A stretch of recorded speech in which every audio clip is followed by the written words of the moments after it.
Referee সরাসরি ক্যামেরার দিকে তাকিয়ে বুক ফাটা কান্নার সাথে বলেন, আমাকে ক্ষমা করে দিন। আমি যা করেছি তার জন্য আমি সারা জীবন নরক যন্ত্রণা ভোগ করব, কিন্তু বিশ্বাস করুন আমি নিরুপায় ছিলাম।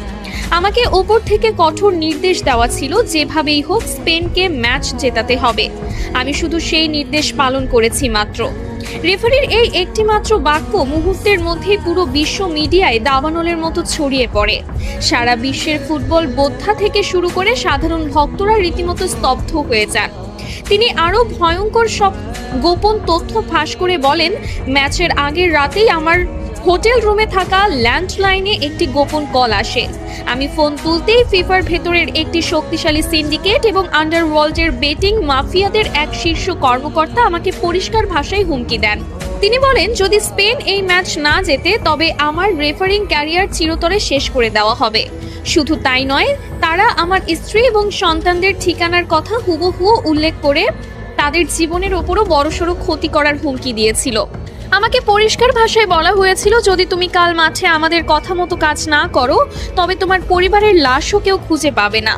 ইউরোপিয়ান ফুটবলের ওই কালো টাকার সিন্ডিকেট কোনোভাবেই মেনে নিতে পারছিল না যে লাতিন আমেরিকার একটি দল টানা দুবার বিশ্বকাপ নিয়ে যাবে।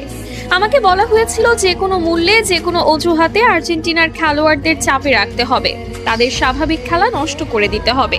কান্নায় ভেঙে পড়ে এই রেফারি আরও বলেন, ম্যাচের বয়স যখন 93 মিনিট, এনজো ফার্নান্ডেজ যখন সামান্য একটি বল দখলের লড়াইয়ে ফাউল করেছিল, তখন আমার কানে ইয়ারপিসে ওপর থেকে সরাসরি নির্দেশ আসে, এটাই সুযোগ, আর দেরি করো না, ওকে সরাসরি লাল কার্ড দিয়ে মাঠ থেকে বের করে দাও। আমি নিজে মাঠে দাঁড়িয়ে অত্যন্ত কাছ থেকে দেখেছি, ওটা কোনোভাবেই লাল কার্ড দেওয়ার মতো অপরাধ ছিল না। আমি চেয়েছিলাম অন্তত VAR চেক করতে, কিন্তু আমাকে এয়ারপিসে VAR দেখতেও কঠোরভাবে নিষেধ করা হয়।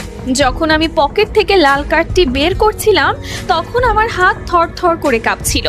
এনজো যখন অবাক দৃষ্টিতে আমার দিকে তাকিয়েছিল তখন আমার মনে হচ্ছিল আমি মাটির নিচে মিশে যাই।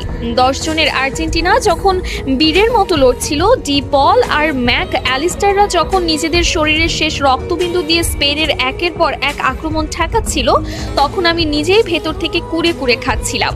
আমি স্পেনের অনেক বড় বড় ফাউল ইচ্ছা করেই এড়িয়ে গেছি, কারণ আমার ওপর নির্দেশ ছিল প্রতিটা 50-50 ডিসিশন স্পেনের পক্ষে দেওয়ার। অতিরিক্ত সময়ে যখন স্পেনের ফেরান তোরেস গোলটি করলো তখন স্টেডিয়ামের স্প্যানিশ ভক্তরা উল্লাস করলেও আমার বুকের ভেতরটা অপরাধবোধে ভিন্ন হয়ে যাচ্ছিল।